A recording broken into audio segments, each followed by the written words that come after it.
help it to produce thought. And this thought often seems to come into our mind from somewhere else, from abroad. The capacity to think, belonging to the organs, spiritual or material, whose province is to produce thought, this may exist without being exercised.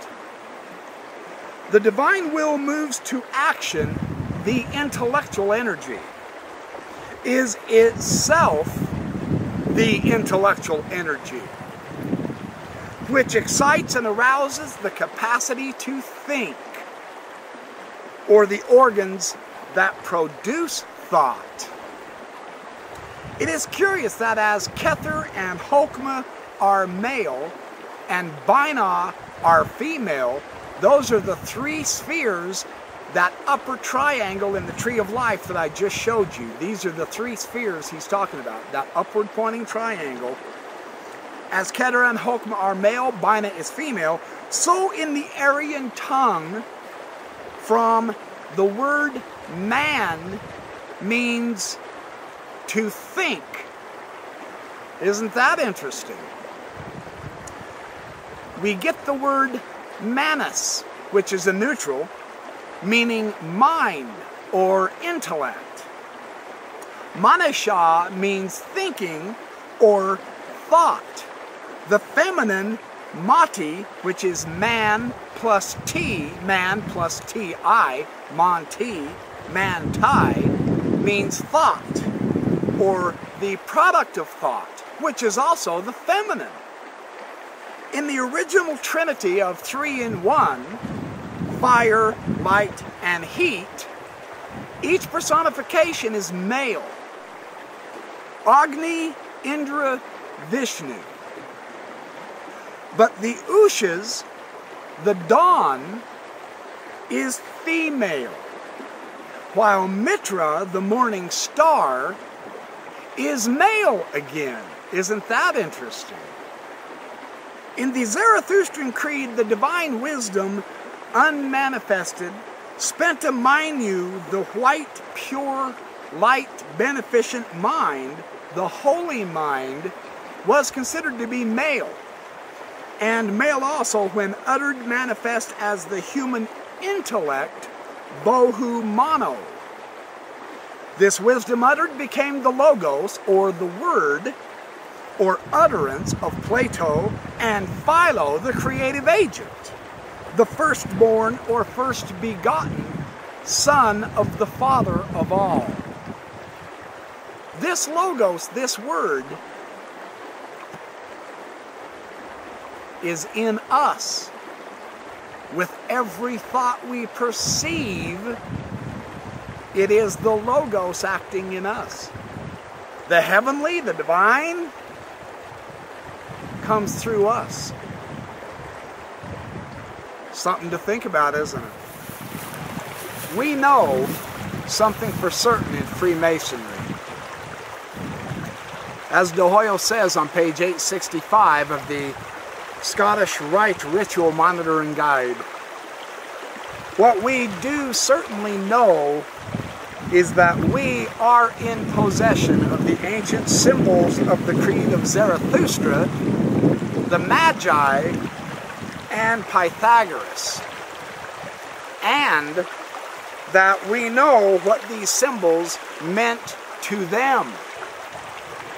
What they mean to us is based upon our own skill, our own will, our own desire, and our own efforts to incorporate these celestial meanings of the symbols into our hearts and into our minds and into our lives, so that we can live more abundantly, so that we can live more charitably, and so that we can fulfill our destinies of spreading light and goodness throughout the world.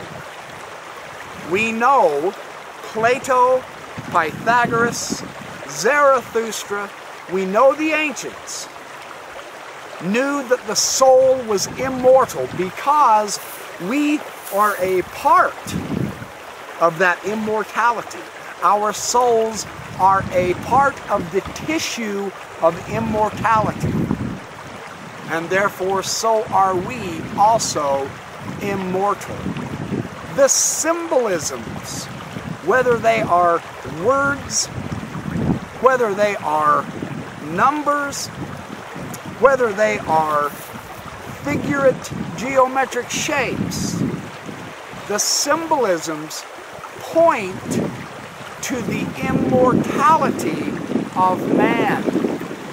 They point to the light, which the sun is a beautiful celestial symbol, as is the water the earthly symbol of the movement of the Spirit, as is the air. Though we cannot see it, we can feel it, we can smell it, we can breathe it, we know it's there, just as surely as we know our souls are immortal. This is the power, this is the fascination, this is the thrill, the intellectual challenge, as it were, the spiritual fulfillment, the psychological improvement of our lives. May we all step in the light and live in the light. Now there's another Hermetic symbol that Pike discussed in his Esoterica, the symbol of the Blue Lodges. On page 222, this is from one of the German philosophers. Plate number 6 it's labeled plate number 6. The reverse triangle has at the top, in its two angles, the word, the anima or soul, and with the sun under it. And the other corner has spiritus, with the moon under it. And at the foot of the triangle, he says the third angle is the word corpus, which means body, of course, having under it a cube, though it's not accurate in shape, with two stars on either side of it, and another star below the cube, which these representing the Earth and the 5 planets. We also have in this plate the 7-pointed star, the king with the arrayed head holding a scepter and shield and seated on a lion. The queen wearing the crescent on her head, seated on a dolphin, the two being the spirit and the soul, or the breath of life.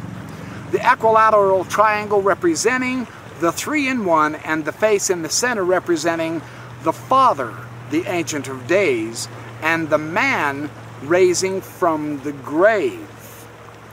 This is a basis of Freemasonic symbolism, according to Albert Pike, and I want to show you this figure, if I can. It's a very interesting figure.